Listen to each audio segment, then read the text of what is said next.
खासदार श्रीकांत शिंदे यांच्यासोबत जिल्हा वकिलांची बैठक संपन्न। न्यायालयात वकील संघाच्या इमारतीसाठी 60 लाखांची निवेदनाद्वारे देण्याची मागणी। आज दिनांक 8 ऑक्टोबर रोजी सकाळी 10 वाजेच्या दरम्यान खासदार श्रीकांत शिंदे यांच्यासोबत जिल्हा वकील संघाची बैठक संपन्न झाली असून न्यायालयात जिल्हा वकील संघाच्या इमारतीसाठी 60 लाख देण्याची मागणी खासदार श्रीकांत शिंदे यांच्याकडे निवेदनाद्वारे केली आहे। लवकरच निधी देण्यात येईल अशी माहिती खासदार श्रीकांत शिंदे यांनी दिली आहे। यावेळी advocate Sunil Kingaonkar, advocate Suresh Kulkarni, advocate Subodh Kingaonkar, advocate Sharad Kulkarni, Anant Jha यांच्यासह जिल्हा वकिलांचे संघ उपस्थित होते। सर्वप्रथम माननीय खासदार साहेब श्रीकांत शिंदे यांचं या ठिकाणी आगमन झालेलं आहे। वकील संघाच्या सर्व सदस्यांना विनंती आहे की त्यांचं आपण सर्वांनी टाळ्या वाजवून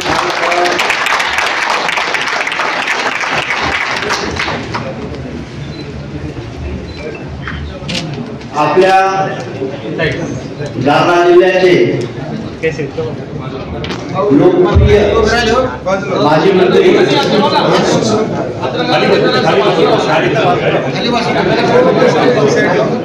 माननीय अर्जुनराव खोतकर साहेब, जिल्हा वकील संघाचे अध्यक्ष किशोरे साहेब, उपस्थित मंचावरील सर्व शिवसेना प्रमुख पदाधिकारी आणि सर्व ज्येष्ठ आणि कनिष्ठ सदस्य साहेब, ह्या ठिकाणी आमच्या जिल्हा वकील संघाच्या 2 मागण्या आहेत। जिल्हा वकील संघाची दुसऱ्या मजल्याचं काम आमचं राहिलेलं आहे। याच्या आधीचा निधी मुख्यमंत्र्यांनी दिलेला आहे आणि खरं म्हणजे वकिलांना वकिलांना काय सगळ्या महाराष्ट्राला माहिती आहे की मुख्यमंत्री इतक्या सरळ हाताने मदत करतात की देणाऱ्यांनी देत जावं, इतक्या मोठ्या प्रमाणात त्यांनी आम्हाला जिल्हा वकील संघाला निधी दिलेला आहे। याही वेळेस आम्ही आमच्या वरच्या मजल्याचं त्याचं काम राहिलेलंच आहे, त्यामुळे आमचे अध्यक्ष निवेदन आपल्याला देत आहेत आणि जिल्हा वकील संघाला लायब्ररीसाठी फंड म्हणून आम्ही या ठिकाणी 2 कोटी मागणी केलेल्या आहे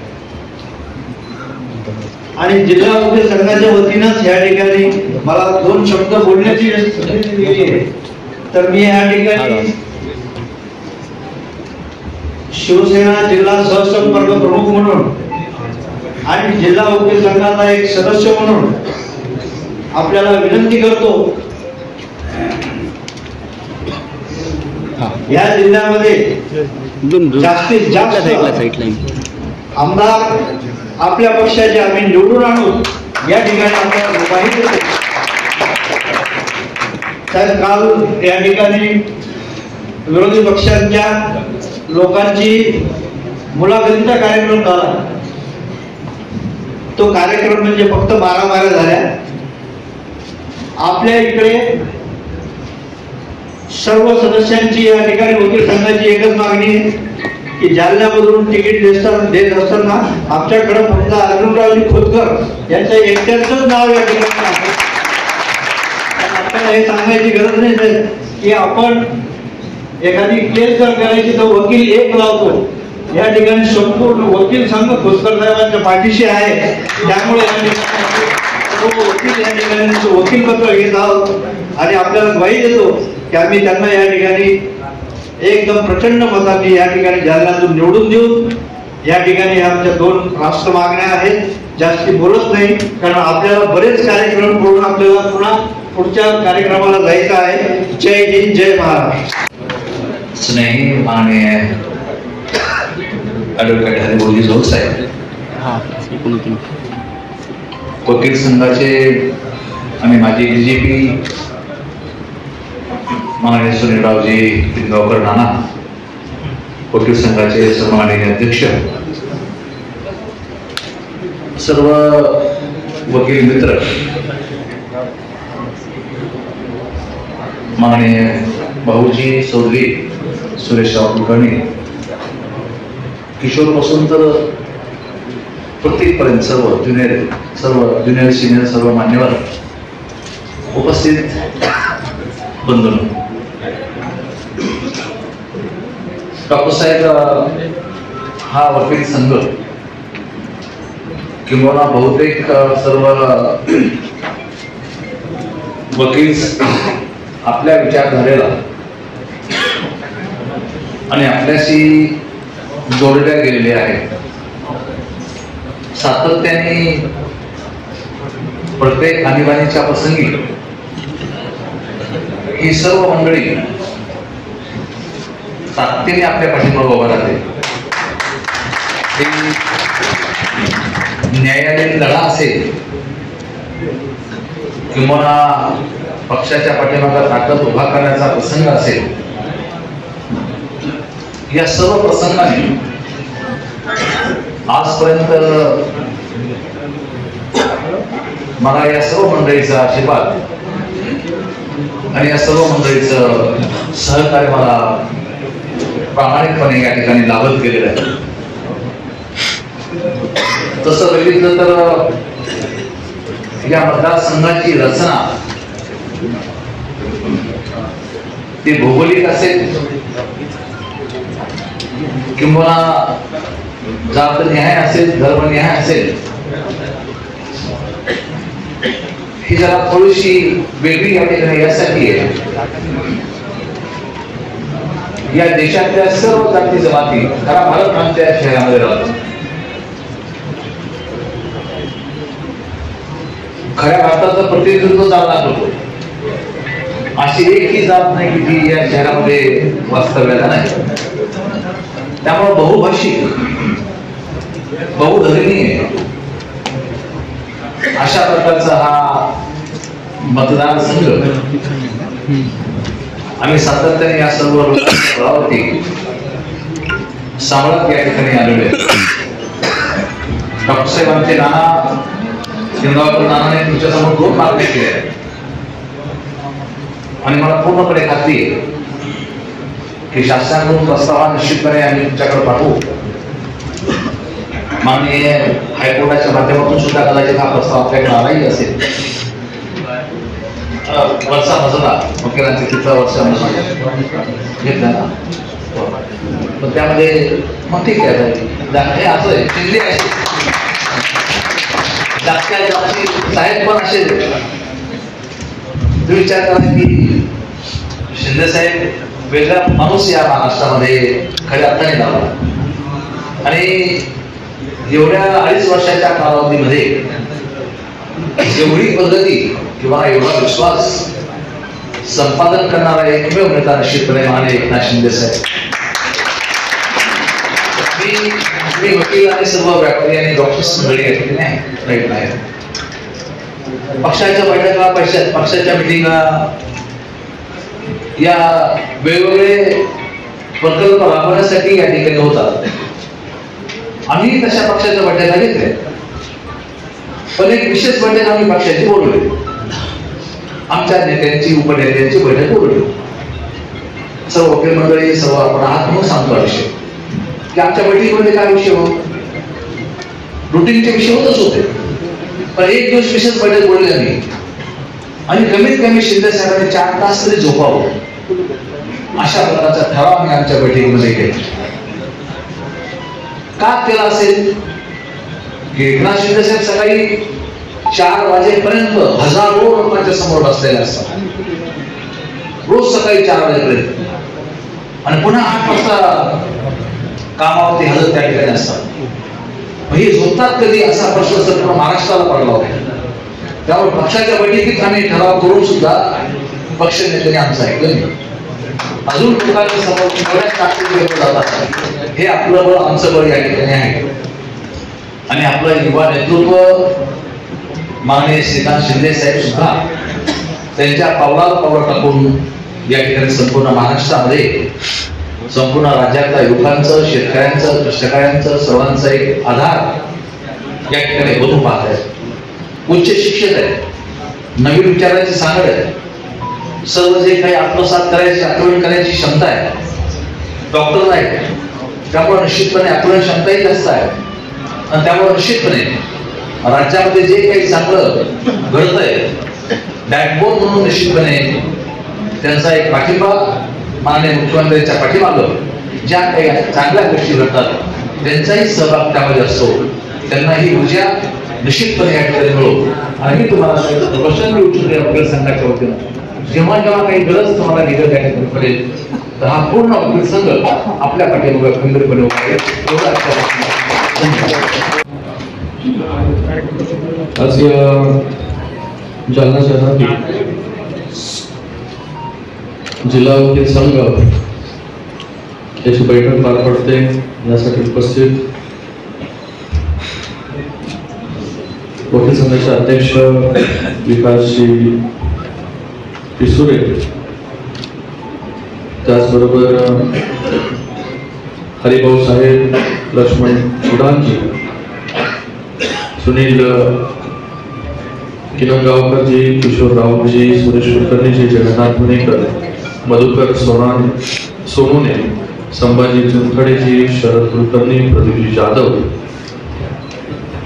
सर्वांचं मी या ठिकाणी स्वागत करतो.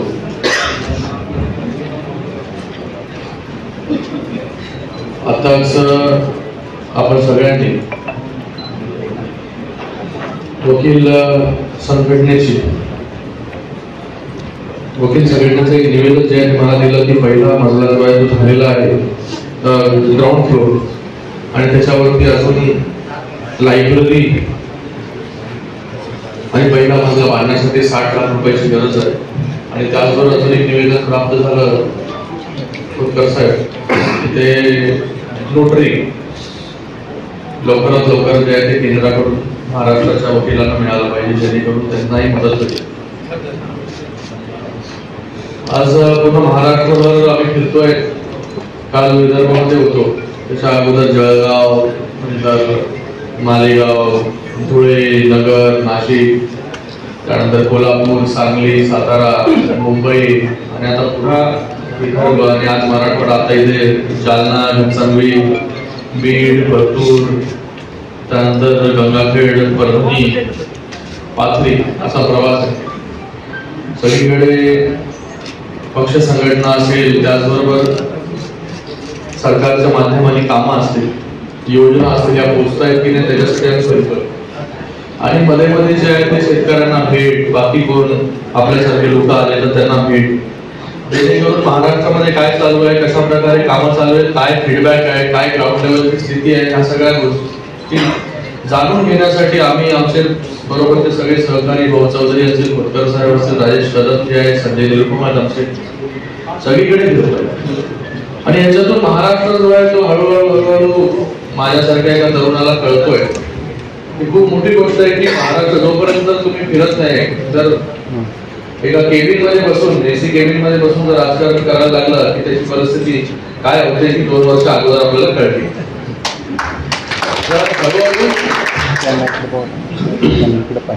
जेवढं होईल तेवढं लोकांना भेटणं, बोलणं, त्यांच्यापर्यंत जाणं.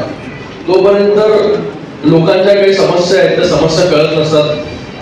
आज शिंदे साहेब या महाराष्ट्र राज्याचे मुख्यमंत्री झाले 2 वर्ष अगोदर आणि मला वाटतं त्यांनी इतके निर्णय घेतले. आपण सांगितलं की हे फक्त देणार आहे, ते नेहमी म्हणतात की शिंदे साहेब नेहमी म्हणतात मी देणार आहे, घेणार नाही. आणि घेण्याचं काम अगोदरचे लोक आमचे करायचे, पण देण्याचं काम आम्ही मुख्यमंत्री मध्ये करतो. काय खोतकर साहेब बरोबर. आणि फक्त समाजातील विविध स्तरातील लोकांना काय काय अपेक्षित आहे, काय काय द्यायचं आहे याचा फक्त विचार करता 24 तास, 18 तास, 19 तास शिंदे साहेब काम करतात. खोतकर साहेब म्हणाले ते बरोबर आहे की शिंदे साहेब कधी झोपतात कधी उठतात कोणाला माहिती नाही. आणि अशा परिस्थितीमध्ये आम्हाला पण त्यांची काळजी नेहमी वाटते. पण आज त्यांनी चक्कच वाढलेला की मुख्यमंत्री पद त्यांच्याकडे आल्यानंतर या मुख्यमंत्री पदाला पूर्णपणे 100% नाही 200% न्याय कसा मिळेल त्याच्यासाठी ते दिवस रात्र जे आहे ते काम करतात. म्हणून या महाराष्ट्रामध्ये इतके सारे निर्णय जे आहेत ते आपण घेऊ शकतो. प्रत्येक कॅबिनेटमध्ये वेगवेगळ्या समाजासाठी निर्णय जे आहेत, वेगवेगळ्या भागासाठी निर्णय माननीय मुख्यमंत्री असतील, उपमुख्यमंत्री मोदी असतील त्यांनी घेतलेले आहेत. वेगवेगळ्या समाजाला न्याय देण्याचं काम केलेलं आहे, वेगवेगळ्या घटकांना न्याय देण्याचं काम केलेलं आहे. मुख्यमंत्री माझी लाडकी बहीण योजना कधीच कोणी विचार केला नव्हता की महिलांना देखील सक्षम जे आहे ते आपण केलं पाहिजे. आज महिलांना जे आहे ते आपल्या पायावरती उभं करण्याचं काम माननीय मुख्यमंत्री महोदय करत आहेत. त्यांनी छोटासा उद्योगधंदा जो सुरू करतील त्याच्यातून 1500 रुपयाचे 10,000 करतील, 10,000 ते 1 लाख करतील, असे देखील उदाहरण आहेत आपल्याकडे. त्याचबरोबर शेतकऱ्यांच्या मागे उभं राहिलं. युवा कार्य प्रशिक्षण योजना आम्ही सुरू केली, जे युवकांना जो आहे हा जो सगळ्यात मोठा रोजगाराचा विषय आहे. आज इथे लोकांना कुठेही युवक गेला की त्याला सगळ्यात अगोदर विचारलं जातं एक्सपिरियन्स. तुझा एक्सपिरियन्स काय? एक्सपिरियन्स असेल तर कंपनी जे आहे त्याला ठेवते, कारण की कंपनी रिस्क घेण्याचं काम करत नाही. आपण पण आपल्या पण फॉर्म मध्ये कोणाला ठेवायचं असेल तर डायरेक्ट एकदा पास आउट झाला की त्याला ठेवता का तुम्ही? त्याला ट्रेनिंग करता तुम्ही, बरोबर आहे ना? पण ट्रेनिंग करत असाल तर थोडी पैसे देतात, तुम्ही स्टायपेंड देतात, चल ये तुला ट्रेनिंग आम्ही देतो आमच्याकडे, पण त्याचे पैसे देतात नाही. तुम्हाला कोण लागतो? एक्सपिरियन्स माणूस लागतो. पण सरकारने काय केलं? सरकारने अशा सगळ्या युवकांना जे बेरोजगार आहेत, 12वी झाली, डिप्लोमा झाला, ग्रॅज्युएशन झालं, त्यांना 6,000, 8,000 आणि 10,000 हे देण्याचं काम पहिल्यांदा सरकारने केलं. म्हणजे ट्रेनिंग पण घ्या मोठ्या मोठ्या कंपनीज मध्ये, आणि ट्रेनिंग घेता घेता जे आहे हे कंपनीवरती लोड न देता सरकार जो आहे त्याची जबाबदारी घेते आणि सरकार त्यांना पैसे देते. म्हणजे ट्रेनिंग पण मिळते, सरकार पैसे पण देते. कोणी विचार केला होता?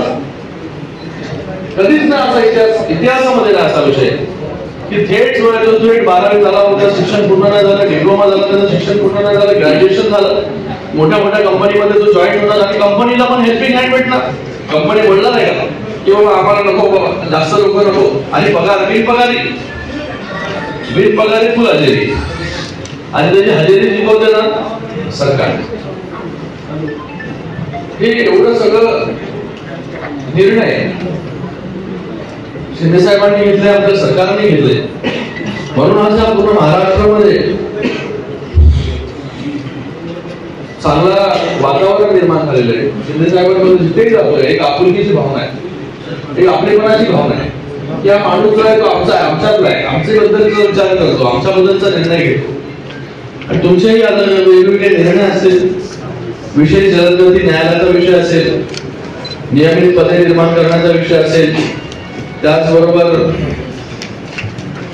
नवीन दिवाणी न्यायालय आहे, न्यायालयाच्या इमारतीचं बांधकाम आहे, ते एक मोठा विषय आहे तुमचा,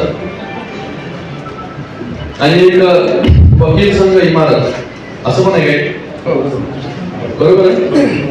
मी तुम्हाला एकच सांगू इच्छितो की आताच मी जे तुम्ही आता 60 लाखाची मागणी केली, तर मी आता विधी व न्याय विभागाची पण आता त्याला बोलायला सांगितलेलं आहे की लवकरात लवकर जर काढता आला तर तो काढून पण घेऊ आपण.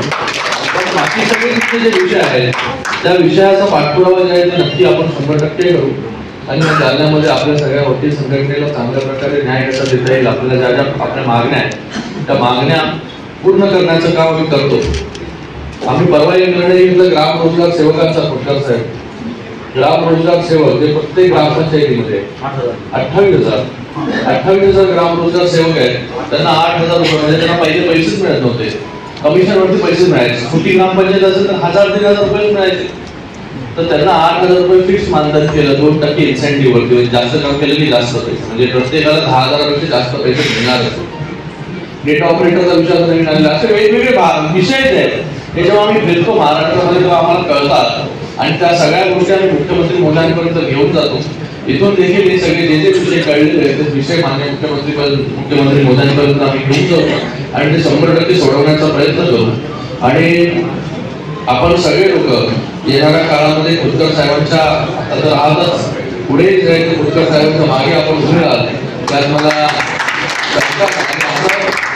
सगळ्यांना मी विनंती करतो की आपण सगळ्यांनी एकत्रितरित्या त्या येणाऱ्या काळामध्ये महायुतीच्या मागे, कारण की महायुती सरकार जे आहे हे बाबा बघतो, करतो, कमिटी बनवतो, त्या सगळ्या विषय नाही आमच्याकडे विषय आल्या मान्य मुख्यमंत्री मोदी थेट निर्णय घेतात. थेट त्याला न्याय देतात। आपण सगळ्यांनी मुख्यमंत्र्यांचे हात बळकट करण्यासाठी आपण सगळ्यांनी आमचा बरोबर उभं राहावं एवढंच आपल्या सगळ्यांकडून आम्ही इच्छा व्यक्त करतो आणि आपण सगळे मोठ्या संख्येमध्ये उपस्थित राहिला त्याबद्दल आपल्या सगळ्यांचे खूप खूप धन्यवाद। जय हिंद।